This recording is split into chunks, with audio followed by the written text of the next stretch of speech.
Here with this week's hottest stories in the investment world, this is Zach's Friday Finish Line.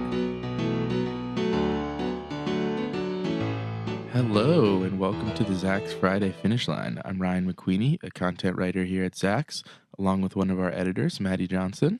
Hello. Hi. Today is Friday, July 15th, and we're here to recap this week's biggest stories. Before we begin with anything too serious, I just think we have to, elephant in the room, have to mention the Pokemon Go craze that's been happening. Definitely. I don't want to spend too much time on it because it isn't the biggest financial story ever, but I will say that Nintendo's stock, which is trading under the ticker NTDOY, is up over 80%, I think, the last time I looked at it, since the release of the game last week. That's crazy. I think the game came out on the 6th, and it's not even released worldwide yet. No. It was just a soft North American opening from it. So it still has yet to debut in Europe, I believe. Wow. Or Japan, maybe, potentially, too. Japan and Europe, it hasn't even come out in yet. So a lot of action, potentially an overreaction from the market with the stock. I feel like investors almost doubling in a week. Yeah, like investors of Nintendo are just like, thank if you're long on Nintendo, this was some great news. But I also feel like any Pokemon product or like new Pokemon launches never, like, they always do pretty well, but Pokemon Go has certainly exceeded, I think, all expectations. Well, yeah, and it's certainly a really unique game with the whole augmented reality thing. One of the first widely available augmented reality games it's free to play. They're making money on it via microtransactions, obviously, but and it's certainly easy to pick up on. I mean, from what I've read about it. So you're not a player yourself. I'm not a player, but neither am I. So I want to try, but I'm just hesitant because I don't want to be the one more person on the sidewalk who's not looking where they're going. Which is a lot of people, and I've noticed it's not hard to notice at all when you're walking down the street. There's people everywhere doing it. So I don't know. It's crazy when I'm always fascinated by cultural things that just explode so quickly like this. So like globally within just a matter of literally days. I think probably my mother knows about it, which I think says a lot about what it means to the world right now, because she stays as far away from pop culture as she can. But yeah, definitely interesting. Something to keep your eye on if you are holding Nintendo right now. Definitely. At this point, I don't even know. I mean, it could continue to go up. I think I checked this morning, and the stock was up another 2 or 3% this morning. I don't know if it'll ever stop. So just keep on going. Yeah, moving on. Let's jump into our top stories this week. Yeah, so we're going to be touching on some consumer staples like Starbucks and Amazon. They both had pretty good weeks this week. But before that, we'll pick up last week's conversation about the state of the IPO market by looking at one of this year's marquee tech IPOs. Yeah, that's right. As we said last week, the IPO market has been very sluggish to start the year, especially in the technology sector.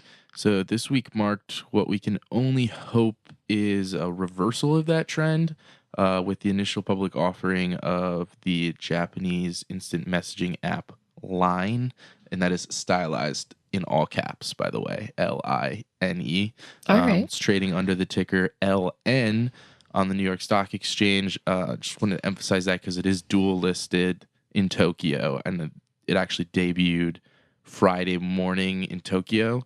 So 2 different IPOs, if you will. When did it debut on the New York Stock Exchange? Thursday was the IPO date. So yesterday. And between the 2 listings, they raised over $1.3 billion on the first day of trading. Impressive. Making it by far the biggest tech IPO of the year. And then in the first day in the U.S., the IPO price was priced at $32.50 per share, and it closed at $41.55 per share, a jump of about 26.5%. So a successful first day of trading, I would say. I would definitely say, yeah.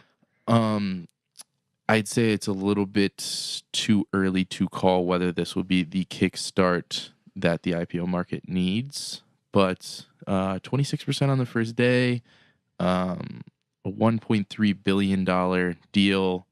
Definitely a good sign. Definitely a good sign, something we haven't seen yet this year. Yeah. Definitely not anything on that level. Yeah, so hopefully, I mean, at this point, really, that's the only word I can use is hopefully it'll kickstart, or maybe it just kind of be that sign of, okay, we can do this. It's Right. possible. So other technology companies looking to go public this year might feel a little bit encouraged. Yeah. Do you know when is Line available in the US, like to use for consumers? I do not believe so. I know it is big in Japan, Right. and which is where it's based out of, and then I think also in Korea and some other Eastern Asian companies is Gotcha. where it's really big. Also, it's randomly extremely popular in Spain.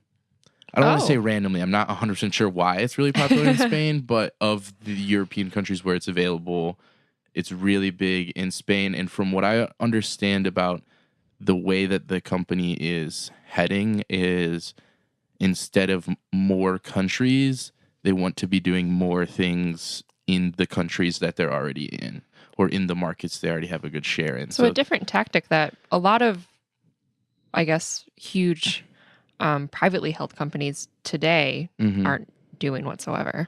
Yeah, I definitely an interesting route that they're heading down. From what I understand, they see themselves more as a lifestyle application than just a messaging app. Okay. And so that takes, it's hard to be shifting who you are what you are as a product while also expanding outward. So I think what they're trying to do is freeze that kind of international expansion for the moment while they kind of work on what the application actually does. Yeah, I like that. I think that it's a... Well, I think it's a good idea to stay focused. So definitely. So busy week for Line for sure. And as we mentioned before, a busy week for consumer staples, in particular, the master drink makers over at Starbucks. So Maddie, you fill us in on that? Yeah, so Starbucks has had a pretty busy week. The CEO, his name is Howard Schultz, he announced that Starbucks would be raising the base pay for all of its U.S. store managers and workers starting later this year in October. The pay raise will be worth at least 5%, so that's a significant amount. In at least 5%. At least 5%. More potentially. Potentially, yeah. But that also depends on store location and other market factors. Some employees will also see some new options for their healthcare, which is always a big plus when looking for either a new job or staying in your current position. And Schultz indicated that there could be improvements to the company's stock rewards program. I think it's called the Bean Stock program, which is kind of clever. Wow. I had no idea that it had such a punny name. That's amazing. Starbucks just surprises me all the time.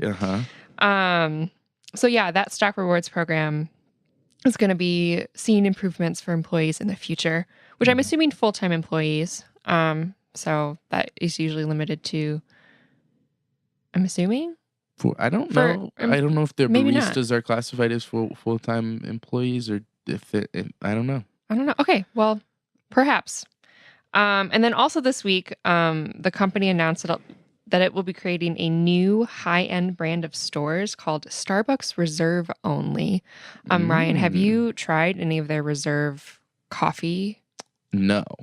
It's phenomenal. It's really good. Is it available at every Starbucks? Or? Not every Starbucks, but some Starbucks that I've been to in Chicago have brewed it on occasion. Okay. And then some Starbucks also have this machine called the Clover, which makes just one single cup of coffee, a very expensive single cup of coffee. But if they... Just for one person, so for one order. So it's like a single cup coffee maker that they use in store. Yeah. So, if they have like these like these reserve small lot coffee grounds or beans, and apparently it tastes better with the Clover instead of like versus like a traditional batch coffee maker. This is reminding me that my palate in coffee is not like well versed enough at all to know the difference between good coffee and bad coffee. Yeah. I'm totally content with the free coffee in the break room lifestyle. So I'm totally out of the game on this Starbucks Reserve only. Yeah. But hopefully when it comes to Chicago, you'll so be able these to try stores, these new lines of stores are going to be just featuring this higher end coffee. Yeah. And so it's kind of like a take on Starbucks's Reserve Roastery and Tasting Room in Seattle, which is like this. Think of like a brewery, like a traditional beer brewery, like a craft brewery place. Yeah, but for coffee. And it coffee. has like this. It's like a visual bar experience where there's like you can try out 5, I think, different tasting or that's 5 so different awesome. coffee preparation methods. It's pretty cool. So I'm excited for that to come to be able to expand in the US for sure. So the company's also, in addition to this kind of elevated coffee experience, they have partnered with this Italian bakery and pizzeria chain called Princi. And the deal allows Starbucks to develop and operate all new Princi locations outside of Italy in the US. So Princi right now, I think, has 5 locations in Milan and London. And the deal is similar to Starbucks' acquisition of that La Boulange brand. Yeah. That they now serve in almost all of their cafes, all their pastries and baked goods. So Princi Foods coming to Starbucks stores as well. And I think they're going to be actually making the food in store and in house instead of just instead of it having been packaged and like heated up. So I can't help but be reminded of something Starbucks was doing. A story I heard from Starbucks maybe a year ago now, which was that expansion of the small plates and alcohol offerings at certain Starbucks stores. So it looks like the company again continuing to just improve the customer experience. Yeah. On an optional level almost, because it's not like they're saying you can't still have the regular Starbucks experience that you want. Definitely. Which is maybe potentially in and out quickly, your morning cup of coffee, your morning drink, whatever, that is still available for everyone. Yeah, definitely. It's just a matter of we're offering also this new experience. Yeah, I think they're also trying to draw other customers who are used to or who prefer artisanal, higher end coffee and lattes and cappuccinos, so that then they'll come to Starbucks instead of their local coffee shop. Which isn't great news for local coffee shops across the country. But but Starbucks is unignorable true. on that front. I like that. Yeah. Cool. So as we kind of discussed, there's a lot of interesting things happening in Starbucks, coming from Starbucks, as the company continues to be one of the best brands in the country. And we also have some major news from another one of the country's most recognizable companies, and that's Amazon.com. Yeah, so in case you've been living under a rock this week, Amazon's Prime Day. Oh, I should mention quickly that Amazon trades under the ticker AMZN. Amazon's Prime Day this week. It was the second annual Prime Day, which is an online shopping holiday available exclusively to Prime subscribers. I didn't get a full count of the total number of deals. I'm going to go with thousands of deals, though. I think that's good. It's a good, it's vague enough number. Definitely more than hundreds. Yes. Definitely not millions. No. So thousands. No. Yes. Thousands of deals throughout the day. In case you weren't able to check it out, basically the way it works is they post these deals, and you can kind of search through them as you would kind of browse Amazon regularly, but then each deal, there's only a certain amount of available. And there's a time limit too. Yeah, time limits, and then there'll be like a progress tracker for like the amount of deals that have been claimed. Oh, okay. So you can see, okay, I'm looking around. Here's this deal on the Fire TV stick, but 85% of them have been claimed. So it's limited. Not only is it limited to Prime subscribers, but it's limited within that. Yeah. You can't just. But There's not. and it like also heightens that sense of urgency. Well, 85% of them are gone. Yeah, I need to get it now. Exactly. So it ended up being a pretty historic day for Amazon just as far as sales go. It was only the second Prime Day, but from last year, sales grew 60% worldwide and 50% in the US. It was the biggest day of sales ever for Amazon's own devices. So, like I said, the Fire TV stick, the Kindle, different Kindle things, Alexa-enabled software, or Alexa-enabled speakers. So, Alexa being the software that works on the Amazon Echo. Okay. And I think the two smaller versions of the Echo are called the Dot and the Push, I believe. That's cute. For those of you who don't know, the Echo is kind of the smart speaker type of deal.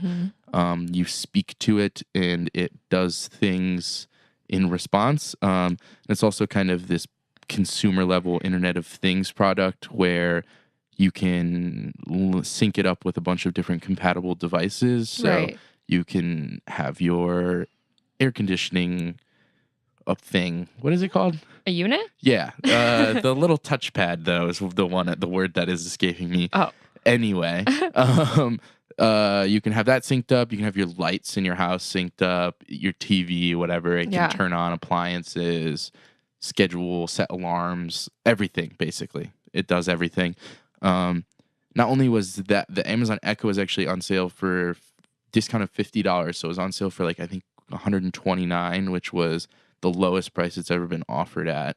That's a pretty good deal. And they also had deals exclusively for people ordering through Alexa devices. So you could, if you were willing to order through communicating with your speaker, you got an extra deals that not every Prime person had.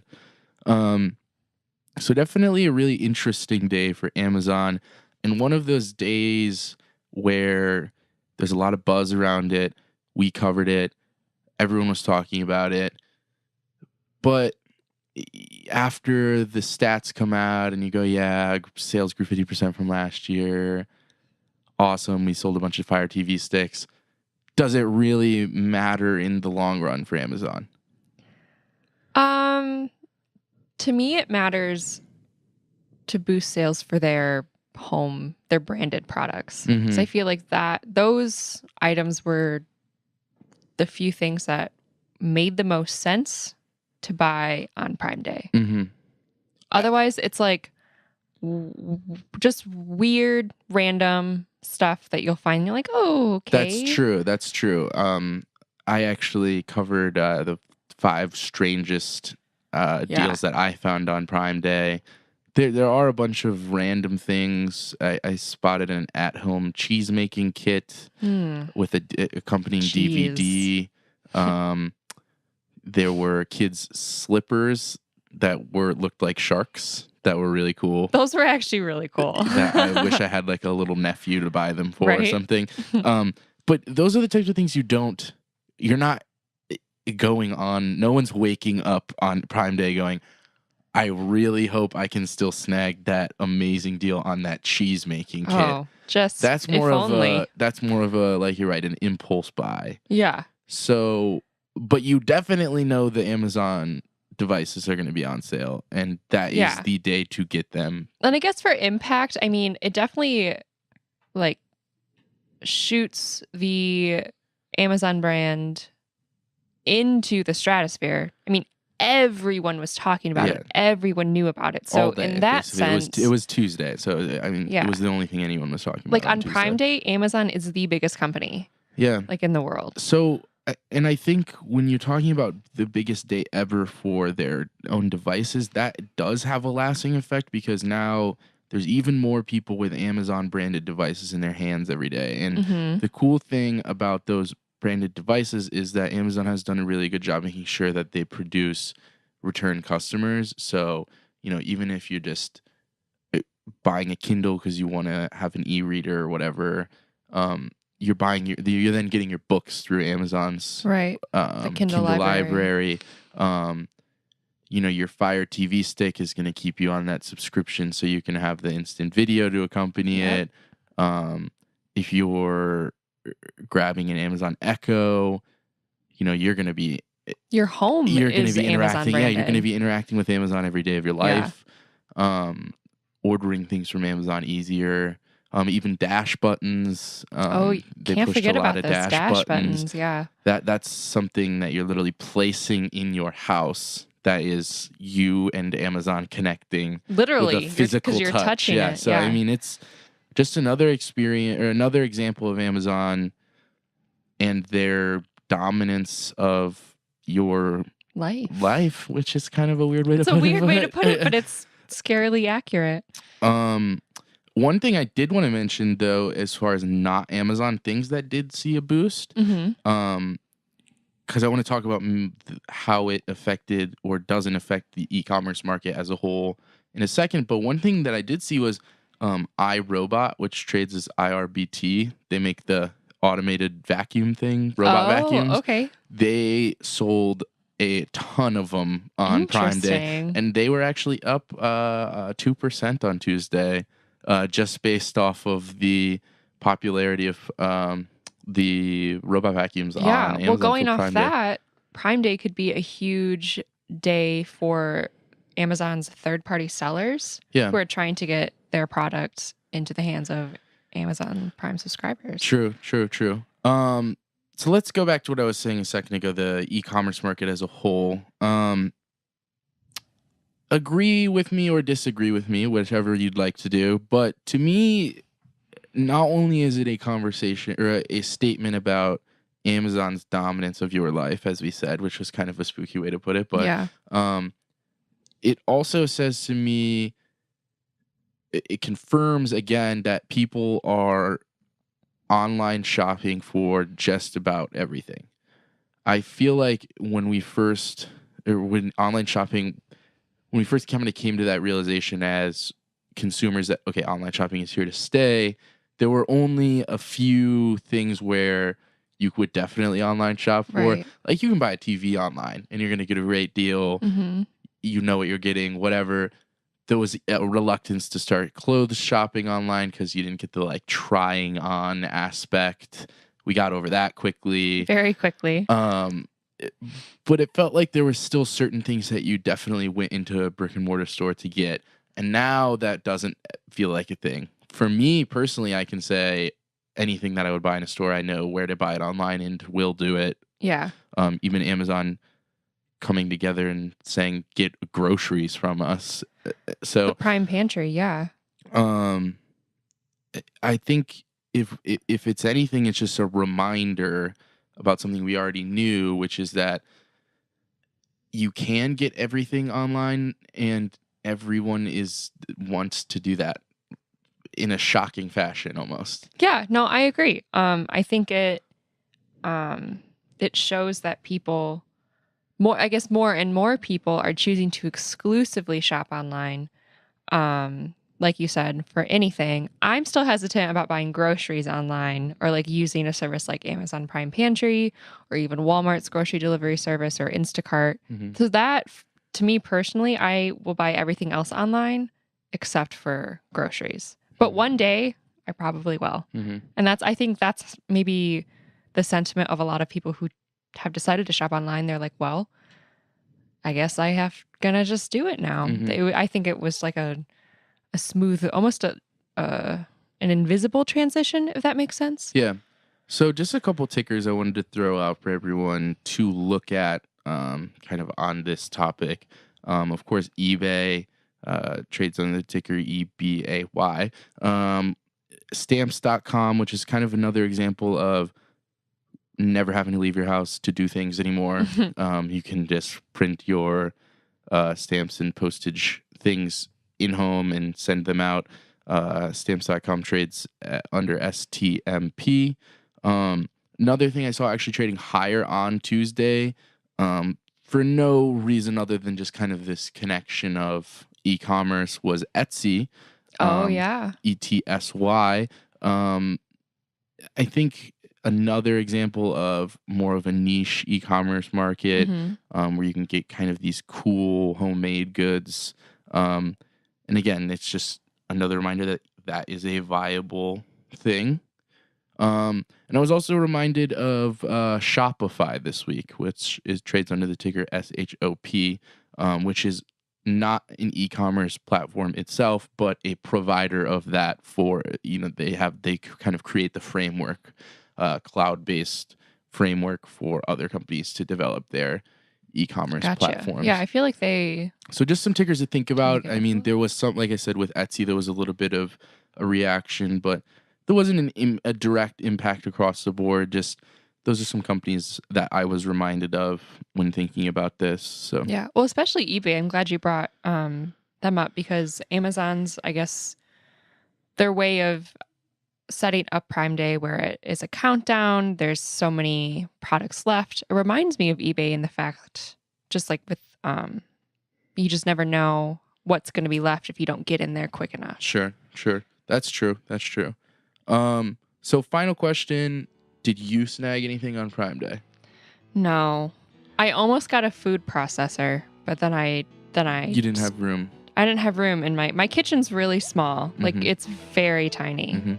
I shopped. I will say I shopped. I didn't pull the trigger on anything because my shopping was more clicking around trying to find the crazy weird things that were on sale. Yeah. And then I was like, I don't really need any of this stuff.